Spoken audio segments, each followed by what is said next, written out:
जय हिंद प्यारे बच्चों। तो स्वागत है आप सभी लोग का आपका अपने प्यारे से YouTube channel CKS online classes में। तो प्यारे बच्चों, आज की इस क्लास में हम लोग पढ़ने वाले हैं क्लास 12 हिस्ट्री यानी इतिहास के मोस्ट VVI सब्जेक्टिव क्वेश्चन, जो कि आपके 2025 के फाइनल परीक्षा में 100% पूछे जाएंगे।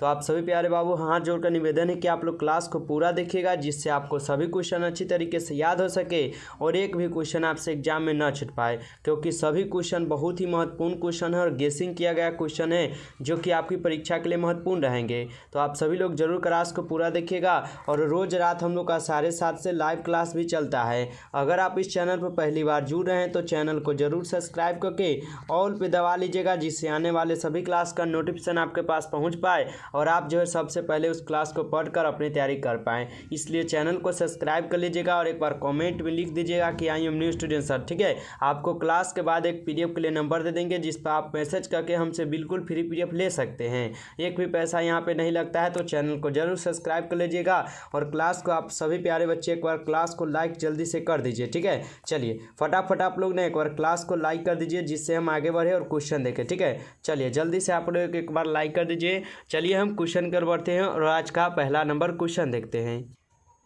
चलिए, तो आज का पहला क्वेश्चन आप लोग के सामने आ चुका है। पहला क्वेश्चन है कि 1857 की क्रांति का ना तत्कालिक क्या है, कारण क्या था। 1857 की क्रांति का तत्कालीन ना कारण क्या था। तो उत्तर देखिएगा प्यारे बाबू, क्या है। उत्तर है कि चर्बी वाले कारतूस 1857 की क्रांति का तत्कालिक कारण बने थे। ठीक है, 1857 की क्रांति का तत्कालिक कारण था कि चर्बी वाले कारतूस। ठीक है, 1857 की क्रांति का तत्कालिक कारण बने थे ये चर्बी वाले कारतूस। ठीक है, 23 जनवरी 1857 को कलकत्ता के पास क्या है, दमनकोह में सेना ने कारतूसों का खुलकर विरोध किया था। कब किए थे, तो 23 जनवरी 1857 ईस्वी को कलकत्ता के पास क्या है, दमदम में सेना ने कारतूसों का खुलकर विरोध किया, यानी खूब विरोध किए थे। ठीक है, इस प्रकार चर्बी वाले कारतूस ही 1857 की विद्रोह का आरंभ होने के तत्कालिक कारण बने हुए हैं। ठीक है, इसी के प्रकार यानी इसी के कारण क्या है, चर्बी वाले कारतूस 1857 की विद्रोह के आरंभ होने के न तत्कालिक कारण माने जाते हैं या कारण बने हुए हैं। ठीक है, इसको आप लोग अच्छी तरीके से नोटबुक पर लिखकर याद कीजिएगा या आपको PDF दे देंगे तो आप रिवीजन जरूर कर लीजिएगा। तो जुड़े रहिए लास्ट तक। चलिए आगे बढ़ते हैं और 2 नंबर क्वेश्चन देखिए प्यारे बाबू। यहाँ पे 2 नंबर क्वेश्चन क्या है आपके सामने। 2 नंबर क्वेश्चन है कि चंद्रगुप्त द्वितीय विक्रमादित्य को उपलब्धियों का वर्णन कीजिए। ठीक है, चंद्रगुप्त द्वितीय विक्रमादित्य की उपलब्धियों का यहाँ पे वर्णन करना है। तो उत्तर देखिएगा प्यारे बाबू, क्या है। उत्तर है कि चंद्रगुप्त द्वितीय गुप्त वंश को एक क्या शक्तिशाली सम्राट था। ठीक है, जो चंद्रगुप्त द्वितीय थे ना, यह गुप्त वंश के एक शक्तिशाली सम्राट थे। ठीक है, और चंद्रगुप्त द्वितीय ने विक्रमादित्य की उपाधि ग्रहण की थी। ठीक है, विक्रमादित्य की उपाधि किसने ग्रहण की थी, तो चंद्रगुप्त द्वितीय ने। ठीक ना, चंद्रगुप्त द्वितीय ने विक्रमादित्य की उपाधि को क्या किए थे, तो ग्रहण किए थे यानी पहने हुए थे। ठीक है, चंद्रगुप्त द्वितीय ने क्या है, वकटकों की सहायता से कठियावाड़ के शाकों को अंत किया था। ठीक है, चंद्रगुप्त क्या किए थे, तो चंद्रगुप्त द्वितीय ने वकटकों की सहायता से कठियावाड़ के शंकों का ना अंत किया था। चीनी यात्री फाहियान इन्हीं के समय में ना भारत आया था। चीनी यात्री फाहियान किसके समय में भारत आए थे, तो चंद्रगुप्त द्वितीय के समय में ही ना जो चीनी यात्री भारत क्या हुए थे, तो भारत में आए हुए थे। ठीक है, इसको भी आप लोग अच्छी तरीके से याद कर लीजिएगा। चलिए अगला क्वेश्चन देखते हैं। नेक्स्ट क्वेश्चन है आपके सामने यहाँ पे 3 नंबर क्वेश्चन। 3 नंबर क्वेश्चन है कि श्रीमद् भागवत गीता पर एक संक्षिप्त टिप्पणी लिखे। ठीक है, श्रीमद् भागवत गीता पर एक क्या करना है, तो संक्षिप्त टिप्पणी लिखना है। उत्तर देखिएगा क्या दिया गया है। उत्तर है कि कुरुक्षेत्र के युद्ध में श्री कृष्ण ने अर्जुन को जो उपदेश दिया वही उपदेश श्रीमद् भागवत गीता में है। ठीक है, कुरुक्षेत्र के युद्ध में जो कि श्री कृष्ण ने अर्जुन को जो उपदेश दिया था ना, वही उपदेश देखने को कहाँ मिलता है, तो श्रीमद् भागवत गीता में। ठीक ना, जो श्रीमद् श्रीमद् भागवत गीता एक बुक है यानी किताब है, उसमें भी यही बात लिखा हुआ है। ठीक है, श्रीमद् भागवत गीता महाभारत का सर्वाधिक ये क्या है इसमें निहित है। ठीक है, श्रीमद् भागवत गीता क्या, तो महाभारत का सर्वाधिक इसमें निहित है। गीता में कुल 18 अध्याय एवं 700 श्लोक है। ठीक है, गीता में कुल कितने अध्याय हैं, तो 18 अध्याय हैं और 700 श्लोक है यानी 700 पन्ने हैं। ठीक है, याद रखिएगा। गीता का अंग्रेजी अनुवाद 1785 में चार्ल्स विलियम्स ने किया था। गीता का अंग्रेजी अनुवाद किसने, यानी गीता का जो अंग्रेजी में अनुवाद किसने कर दिया, तो चार्ल्स विलियम ने। कब, तो 1785 में किया था। इसको भी आप लोग अच्छी तरीके से याद कर लीजिएगा। ठीक है, चलिए अगला क्वेश्चन देखते हैं। नेक्स्ट क्वेश्चन देखिएगा, यहाँ पे 4 नंबर क्वेश्चन है आपके सामने कि चौल इमारतों को समझाए। ठीक है, चौल इमारत क्या है और इसको हमको ना समझाना है कि क्या है चौल इमारत। तो उत्तर देखिएगा क्या है कि औपनिवेशिक काल में बम्बई में अधिक से अधिक मजदूरों को रहने के लिए कम जगह में चौल इमारतें बनाई जाती थी। ठीक है, औपनिवेशिक काल में क्या हुए थे, तो औपनिवेशिक काल में ना मुंबई में यानी मुंबई में अधिक से अधिक मजदूरों को, यानी जो मुंबई में मजदूर लोग थे उनको रहने के लिए क्या है, तो ये चौल इमारतें बनाई जाती थी। क्योंकि क्या है, चौल इमारतें बहुत बड़ी होती थी। ठीक है, चलिए आगे भी समझाएंगे। आगे है कि चौल इमारतें सामान्य 4 मंजिल इमारतें होती थी। जो चौल इमारतें होती थी ना, ये चौल इमारत यह 4 मंजिल की ही इमारतें होती थी, यानी 4 मंजिल का घर की तरह। ठीक है, इसमें एक कमरे के घर होते थे। चौल इमारतें में ना एक कमरे के एक घर होते थे। क्या है, शौचालय के रूप में हर मंजिल पर कॉमन शौचालय होता था। शौचालय क्या है, तो हर एक मंजिल पर आपको शौचालय यहाँ पे देखने को मिलता था। ये इमारतें मुंबई की पहचान थी। जो चौल इमारत थी ना, यह मुंबई की एक प्रसिद्ध इमारत थी और यही पहचान था मुंबई का, ये चौल इमारत। ठीक है, आजकल इन इमारतों की जगह क्या है, बहुमंजिला इमारतें बनने लगी है। ठीक है, आजकल क्या है, तो इन इमारतों की जगह बहुमंजिला इमारतें बनने लगी हैं। यानी अभी क्या है, तो चौल इमारतें 4 मंजिल की ही उस समय होती थी, ये भी बहुत था उस समय। लेकिन अभी क्या है, अभी तो 5 मंजिल 6 मंजिल 10 मंजिल भी बना देता है सब। तो क्या है, अब इनकी महत्तम जो है ना घट गई, यानी अब इनकी महत्तम नहीं रही है। ठीक है, याद रखिएगा इसको कि चौल इमारतों को समझाया। तो यहाँ तक आप लोग को लिख लेना है और अच्छी तरीके से पढ़ लेना, कर याद भी कर लेना है। ठीक है, चलिए तो समझ में आ रहा है तो आप लोग एक बार कमेंट कीजिए कि हाँ समझ में आ रहा है। ठीक है, और आप सभी लोग अगर अभी तक लाइक नहीं किए हो तो जल्दी से एक बार लाइक कर लीजिएगा। ठीक ना, चलिए फटाफट लाइक कर लीजिएगा। जो बच्चे सब्सक्राइब नहीं किए हैं सब्सक्राइब करके जरूर ऑल पे आप दबा लीजिएगा और एक बार कमेंट में लिख दीजिएगा I am new student sir. ठीक है, चलिए अगला क्वेश्चन देखिए। नेक्स्ट क्वेश्चन क्या है, यहाँ पे 5 नंबर क्वेश्चन है कि 5वीं रिपोर्ट पर एक टिप्पणी लिखिए। 5वीं रिपोर्ट का क्या करना है, तो एक टिप्पणी लिखना है कि 5वीं रिपोर्ट क्या है। उत्तर देखिएगा, उत्तर दिया गया है कि 5वीं रिपोर्ट भारत में ईस्ट इंडिया कंपनी के प्रशासन तथा क्रियाकलापों के संबंध में तैयार की गई थी। ये 5वीं रिपोर्ट। ठीक है, 5वीं रिपोर्ट क्या है, तो 5वीं रिपोर्ट भारत में ईस्ट इंडिया कंपनी के प्रशासन तथा क्रियाकलाप के संबंध में तैयार किया गया था। ये क्या है, 5वीं रिपोर्ट। ठीक है, यह रिपोर्ट 1002 पृष्ठों में उल्लिखित थी। जो 5वीं रिपोर्ट थी ना, यह 1002 पृष्ठों में उल्लिखित थी। इस रिपोर्ट में जमींदारों और रियायतों की जजिया क्या है, विभिन्न जिलों के क्या कलेक्टरों की रिपोर्ट, राजस्व, न्यायिक, सांख्यिकीय क्या है, तालिकाएं आदि पर न टिप्पणियां शामिल की गई थी। ये 5वीं रिपोर्ट में। ठीक है, अच्छे से याद आप लोग जरूर कर लीजिएगा कि 5वीं रिपोर्ट पर जब भी कहे टिप्पणी लिखने के लिए तो इतना बस लिख लेना है। अगर इतना लिख पाते हैं ना तो 5 नंबर भी मिल जाता है आप लोग को। ठीक है, क्योंकि बहुत ही आसान भाषा में आप लोग को यहाँ पे पढ़ाया जा रहा है जो कि आपको याद भी हो सकता है। ठीक है, चलिए अगला क्वेश्चन देखिएगा। यहाँ पे 6 नंबर क्वेश्चन क्या है। ठीक है, 6 नंबर क्वेश्चन है आपके सामने कि आईने ए अकबरी के विषय में आप क्या जानते हैं।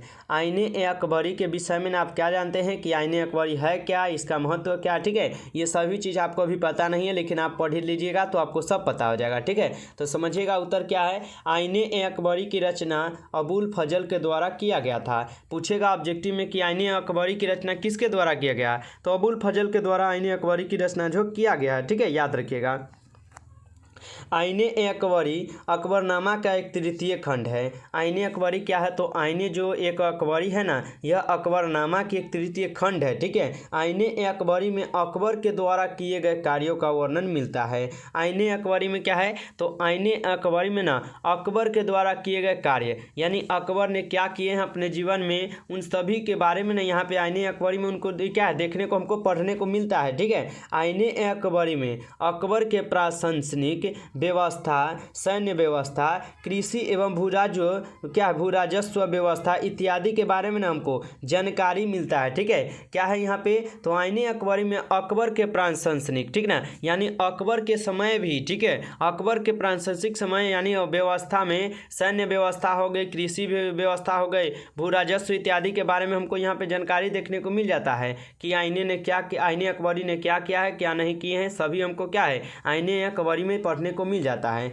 जब भी पूछे आपसे कि आईने अकबरी के विषय में आप क्या जानते हैं, तो बाबू हम इतना तो जरूर बता दिए कि आप लोग लिख पाएंगे। ठीक है, चलिए अच्छे से लिख लीजिएगा। चलिए अगला क्वेश्चन देखते हैं हम लोग यहाँ पे 7 नंबर क्वेश्चन। 7 नंबर क्वेश्चन है आपके सामने यहाँ पे कि रेयतवारी भू राजस्व व्यवस्था की विशेषताओं पर प्रकाश डालिए। ठीक है, रेयतवारी भू राजस्व व्यवस्था की विशेषताओं पर क्या करना है? तो प्रकाश डालना है। उत्तर देखिएगा क्या है, उत्तर दिया गया है कि यह व्यवस्था 1792 में मद्रास क्या है प्रेसिडेंसी के क्या है 12 महल जिले में सर्वप्रथम लागू की गई थी। कौन? तो रेयतवारी भू राजस्व व्यवस्था। ठीक है, यह क्या है? तो 1792 में मद्रास क्या है प्रेसिडेंसी के 12 महल जिले में सर्वप्रथम लागू की गई थी। रेयतवारी व्यवस्था के प्रारंभिक प्रयोग के बाद कैप्टन मुनरो ने इसे 1820 ईस्वी में संपूर्ण मद्रास में लागू कर दिया। कैप्टन रीड तथा टॉमस मुनरो द्वारा प्रत्येक पंजीकृत किसान को भूमि का स्वामी माना गया है। चलिए यहाँ पे क्या है? तो क्या कहा गया है कि कैप्टन रीड तथा टॉमस मुनरो द्वारा जो है ना प्रत्येक पंजीकृत किसान को क्या है तो भूमि का स्वामी माना गया है। इसको भी आप लोग अच्छे से याद कर लीजिएगा। ठीक है, चलिए यहाँ पर भी आपको समझ में आया होगा। ठीक है, यहाँ तक जरूर समझ में आया होगा और अच्छे से याद कर लीजिएगा लिखकर। चलिए आगे बढ़ते हैं। नेक्स्ट क्वेश्चन देखें, यहाँ पे 8 नंबर क्वेश्चन है आपके सामने कि अलबर्नी पर एक संक्षिप्त टिप्पणी लिखे। देखिए अलबर्नी पर क्या कहा जा रहा है कि एक संक्षिप्त टिप्पणी लिखे जा रहे हैं और लिखना भी है हमको। बहुत ही VVI क्वेश्चन ये सभी क्वेश्चन हैं। ठीक है, चलिए उत्तर देखिएगा कि अलबर्नी का पूरा नाम अबू रेहला मोहम्मद बिन अहमद अली है। ठीक है, अलबर्नी का पूरा नाम क्या है? तो अलबर्नी का पूरा नाम अबू रेहला मोहम्मद बिन अहमद अलबर्नी है। अलबर्नी का जन्म आधुनिक क्या है उज्बेकिस्तान में स्थित है। ठीक है, अलबर्नी का जन्म जो है कहाँ पे है? तो अलबर्नी का जन्म आधुनिक उज्बेकिस्तान में स्थित है। ख्वाजा रिज्म में 973 ईस्वी में हुआ था इनका जन्म क्या अलबर्नी का। ठीक है, अलबर्नी को कई भाषा का न ज्ञान था। अलबर्नी को क्या है तो बहुत सारे भाषा का ज्ञान भी था, जिनमें से सीरियाई आ जाता है, फारसी आ जाता है, हिब्रू आ जाता है तथा संस्कृत शामिल है। ठीक है, इन सभी भाषा का उनको ज्ञान था अलबर्नी को। अलबर्नी मोहम्मद गजनी के अभियानों के दौरान क्या है भारत आया था। अलबर्नी किसके साथ भारत आया था? मोहम्मद गजनी के साथ जो है भारत में आए थे अलबर्नी। ठीक है, आंखों देखी घटनाओं का वर्णन किताब उल हिंद में किया गया है। आंखों देखा घटनाओं का वर्णन कहाँ पे है? तो किताब उल हिंद में ना हमको देखने को मिलता है ये सभी चीज़। ठीक है, अच्छे से आप लोग इसको भी याद कर लीजिएगा। और जब भी कहे कि अलबर्नी पे एक संक्षिप्त टिप्पणी लिखे तो आप लोग इतना लिख दीजिएगा ना, तो बाबू आपको 5 नंबर यहाँ पे मिलेगा। ठीक है, 5 नंबर मिलेगा, याद रखिएगा। अगला क्वेश्चन है यहाँ पे 9 नंबर क्वेश्चन। 9 नंबर क्वेश्चन है कि समुद्रगुप्त की नेपोलियन से तुलना क्यों की जाती है? समुद्रगुप्त की नेपोलियन से ना तुलना जो है क्यों की जाती है? अच्छे से देखिएगा उत्तर क्या है। उत्तर है कि चंद्रगुप्त गुप्त वंश का शासक था। यह चंद्रगुप्त कौन थे? तो चंद्रगुप्त जो है या गुप्त वंश के शासक थे, यानी गुप्त वंश के शासक भी माने जाते थे। ठीक है, समुद्रगुप्त नेपोलियन के समय क्या है नेपोलियन के समान ही वीर योद्धा, साहसी, पराक्रमी तथा निर्भीक शासक था। कौन? चंद्रगुप्त मौर्य। समुद्रगुप्त नेपोलियन के समान ही क्या थे? तो वीर योद्धा थे, साहसी थे, पराक्रमी थे, निर्भीक शासक थे ये चंद्रगुप्त मौर्य। जिस प्रकार नेपोलियन ने यूरोप में एक महान योद्धा और विजेता के समान बाहुबल तथा रण कौशल से अन्य राजाओं को धूल में मिला दिया था, उसी प्रकार समुद्रगुप्त ने भी वीरता और साहस के साथ समस्त भारत पर विजय प्राप्त किया है? कौन? समुद्रगुप्त। ठीक है, इसलिए समुद्रगुप्त की क्या है, समुद्रगुप्त की नेपोलियन से तुलना क्यों जाती है? ठीक है, इसीलिए जो है ना समुद्रगुप्त की तुलना जो है नेपोलियन से भी की जाती है। अच्छे से आप लोग इसको भी याद कीजिएगा कहीं पे लिख कर, जिससे आपको सभी क्वेश्चन अच्छी तरीके से याद हो जाए और एक भी क्वेश्चन आपसे परीक्षा में ना छूट पाए। ठीक ना, चलिए अगला क्वेश्चन देखिएगा। नेक्स्ट क्वेश्चन है आपके सामने यहाँ पे 10 नंबर क्वेश्चन है। 10 नंबर क्वेश्चन क्या कह रहा है, ध्यान से देखिएगा कुछ क्वेश्चन क्या है। ठीक है, क्वेश्चन है कि भारतीय संविधान की 2 प्रमुख विशेषताओं को बताएं। ठीक है, भारतीय संविधान की कितनी तो प्रमुख 2 विशेषता को बताना है। उत्तर देखिएगा क्या है कि भारतीय संविधान की प्रमुख विशेषताएं जो है निम्नलिखित है, या भारतीय संविधान की प्रमुख 2 विशेषताएं निम्नलिखित है, ऐसे लिख दीजिएगा। ठीक है, चलिए उत्तर दिया गया है कि यह एक लिखित, निर्मित एवं विश्व क्या है विशालतम संविधान है, ये भारतीय संविधान। ठीक है, भारतीय संविधान क्या है, तो यह एक लिखित संविधान है, निर्मित एवं विश्व का विशालतम संविधान है ये भारतीय संविधान। ठीक है, 2 में है भारतीय संविधान की प्रस्तावना में प्रभुत्व संपन्न, लोकतंत्रनात्मक क्या है, पथ निरपेक्ष एवं समाजवादी गणराज्य की स्थापना की बात कही गई है। ठीक है, किस में, तो भारतीय संविधान में। एक एक्स्ट्रा आपको बता देते हैं, 3 में है कि भारतीय संविधान में भारत में संसदीय प्रशासन प्रणाली की ना स्थापना की गई थी। ठीक है, याद रखिएगा कि संविधान द्वारा भारत में संसदीय शासन प्रणाली की स्थापना भी की गई थी। ठीक है, अच्छे से याद कीजिएगा, आपको हम 3 बताए हैं, यहाँ पे 2 ही लिखना है, लेकिन 3 बताए हैं जिससे आप और भी लिख पाएंगे। ठीक है, जितना लिखिएगा उतना नंबर मिलेगा आपको। ठीक है, चलिए तो हमें पूरा उम्मीद है कि आपको जो है सभी क्वेश्चन अच्छी तरीके से समझ में आया होगा। और आज की इस क्लास में आपको 10 क्वेश्चन बताए हैं और 10 क्वेश्चन को आपको अच्छी तरीके से पढ़ लेना है। ठीक है, और अभी तक लाइक नहीं किए हैं क्लास को तो आप लोग जरूर लाइक कर लीजिएगा। जो बच्चे नए जुड़े हैं सब्सक्राइब कर लीजिए, ऑल पे दबा के रखिए, जिससे आने वाले सभी क्लास का नोटिफिकेशन आपके पास हमेशा पहुंचता रहे और आप जो है सभी क्लास को पढ़कर अपनी तैयारी अच्छी तरीके से कर पाए। ठीक है, तो जल्दी से एक बार लाइक और सब्सक्राइब कर लीजिए। और जो बच्चे नए हैं आप लोग इस नंबर पर हमको PDF के लिए मैसेज कर दीजिएगा। ठीक है, 962 18 834। ठीक है, आपको इस नंबर पर हमको मैसेज करना है, बोलना है कि सर PDF चाहिए। ठीक है, ताकि आपको ग्रुप में हम ऐड कर देंगे जहाँ पे आप लोगों को सभी क्लास का PDF मिल जाएगा। ठीक है, चलिए मिलते हैं फिर नेक्स्ट क्लास में, तब तक के लिए आप लोग अपना ध्यान रखिएगा, मन लगाकर पढ़ाई कीजिएगा। Best of luck, bye bye दोस्तों।